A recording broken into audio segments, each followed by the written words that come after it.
وهيك بكون خلصت اول مرحله من الجي 35 في البروجكت تبعي. انا هلا وصلت للمرحله اللي هي التعديل، فزي ما شايفين قدامي صار لي تقريبا شهرين عم بستنى فيهم ليوصلوا، بس منظر الكراتين اللي قدامي مش كثير حلو، فخليني اغير شوي المكان. احسن هيك صح؟ وهلا صار بنقدر نبدا الحلقه. اول شيء رح نبدا بقطع السسبنشن. انا كثير بهتم بالجيومتري تبع السياره بشكل عام، بحب انه ابني السياره من تحت عشان تكون تستحمل اي شيء انت بتسويه فيها. برفورمانس بخليه للاخر، طالما انه انا بالسياره معتمد انه السياره تكون باول شيء سلامه، ثاني شيء عم بتقوم بشغلها من ناحيه الهاندلنج تبع السياره والجيومتري. اول بوكس عندنا الابر كنترول ارمز. هاي الابر كنترول ارم طبعا عليهم سفيريكال بوشنجز دي ريبليس، يعني بتغير البوشنجز اللي على السياره اوريدي.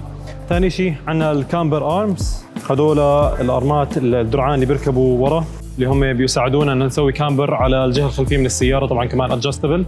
نوصل للتو ارمز، هدول التو ارمز اللي كمان بيركبوا ورا، هدول بيساعدونا نعمل ادجستمنت للتو تبع السياره، اللي هو بيكون العجل بيكون التفافه باي درجه. واخر ارم هي التراكشن ارم، كمان تقدر تعطينا ادجستابيلتي عشان لما نسوي الاينمنت للسياره كثير بقدر اتحكم بالالاينمنت زي ما انا بدي. هون عندنا هاي هي اهم شيء.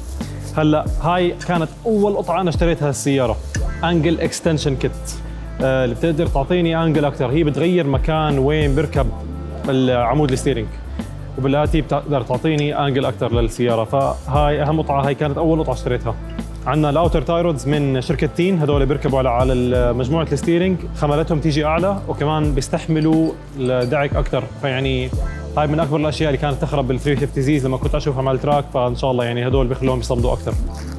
على هاي الجهه في عندنا الكويل اوفرز من اتش اس دي. للاسف انا ما لقيت سسبنشن اللي بدي اياه بالامارات، وكان في وقت طويل اذا بدي اجيب جديد من برا، ففي صديق لي قدر يعطيني الكويل اوفرز مستعملين تاعه، كانوا راكبين على 350 زي، هي نفس البلاتفورم، فان شاء الله هركبهم وبنشوف شو بنقدر نسوي بالسياره. على هالبروجكت من ناحيه البريكس، انا ورا راح اركب دول كاليبرز عشان الهاند بريك، بس عشان اسوي زي هيك ما لقيت كاليبر ثاني بريمبو. هاي واحد اول مشكله. ثاني شيء لما اجيت بدي اشتري بازا البريمبو كثير طلعوا غاليين، سعرهم جدا غالي، فلقيت حل ثاني اللي هو مناسب، انه الانفينيتي جي 35 او 350 زي نفسهم بركب عليهم الخلفي بريك الجي 37 او 370 زي. قدرت اجيب كاليبرز تاعون ال 370 زي او الانفينيتي جي 37. هم كمان بيجوا 4 بيستنز من شركه اكيبونو. اكيبونو من الشركات اللي كثير قويه، هم بيسووا بريكس، وبالتالي انا عم بركب الجي 37 بريكس. ولاني عم بركب جي 37 بريكس راح اضطر اغير الديسك كليا، اركب الديسكات تاعون 370 او جي 37. بس الشيء المناسب لما عم بركب هذا الديسك عندي مساحه كثير اكبر، وكمان عندي تهويه بالديسك نفسه، فالديسك راح يستحمل اكثر. وبالتالي كمان موجود في بريمبو بادز للاكيبونو بريكس بسعر كثير اقل، تقريبا اقل من نص، ومتوفرين بكل سهوله. فيعني البريك سيستم هلا تمام. بعد ما خلصنا من موضوع السسبنشن راح اورجيكم قطع الجير. اول شيء جبت فلاي ويل مخفف، طبعا هدول هم البيرنج والبايلوت بيرنج اللي بيركبوا هم اللي جوا الجير. فلاي ويل مخفف من لا تستغربوا من اي باي، بس بالانسد عليه الريفيوز منيحه وكان سعره جدا مناسب. الكلتش جبت كلتش جينيريك من شركه اكس دي، جدا عادي لانه حستهلكه، ما حيكون غالي بس حيكون كمان الكواليتي تبعته مناسبه. جير الجي 35 تبعي صراحه اول شيء ما حبيت الشيفت نوب، فجبت من جي كي تك شيفت نوب لها شويه وزن. اوه رهيبه صراحه. هي اي ثينك الومنيوم ووزنها جدا مناسب ورهيبه حتكون. فشيفت نوب من جي كي تك. شفت نوب شوي عم بيلعب، ففي من شركه ام تك اندستريز عاملين سبرينجز اللي هم بيركبوا على الترانسميشن نفسه عشان يصير اساوته يمين ويسار بتصير اقسى اكثر شوي وبيرجع بطريقه اسهل. وهيك وصلنا من عند الجير لعند العجال. السياره لانه قديمه مستهلكه، كمان جبت بيرنجز امامي وخلفي. طبعا كثير بشكر برو دريفت اكاديمي ومحمد الفلاسي لانه كثير في قطع ساعدني فيها، عشان عندهم اكسبيرينس كبيره كثير ببلاتفورم الجي 35 و 350 بالمدارس تاعتهم. فاذا حابين تتعلموا دريفت تقدروا تحكوا معهم على برو دريفت اكاديمي، وام شور يعني اكيد بيظبطوا لكم شيء. العجال انا كثير بحب الشغلات اللي بتلمع، فانا جبت لج نتس اسود على المقاس عشان اركبهم على براغي الجنط. وهلا وصلنا لاهم شيء بعالم الدريفت. اذا بتقدروا تشوفوا اسم البراند راح تعرفوا انا ايش جايب. من جي كي تك بيجي عندهم كتله الهيدروليك هاند بريك، اللي وكمان بتيجي الويلوود الترومبت ويلوود البامب. طبعا هاي البامب انا جايبها مع ريزرفوار عشان عندي الهيدروليك هاند بريك منفصل، عندي بريكات ثانيه للخلفي. هون عندنا ايد الهاند بريك، فانسي. البريك لاينز ما راح افتحهم، هم الخطوط الزيت اللي حيركبوا من جي كي تك مع سبليتر، جاي جاهز الكت كامل مع البايبس تاعونه. عندي هون اللي هي دول كاليبر ادابترز، يعني هاي القطعه بتركب على الهب الخلفي وبتسمح لي اركب كاليبر ثاني على الديسك. طبعا وان بيس، الفينش جدا رهيب.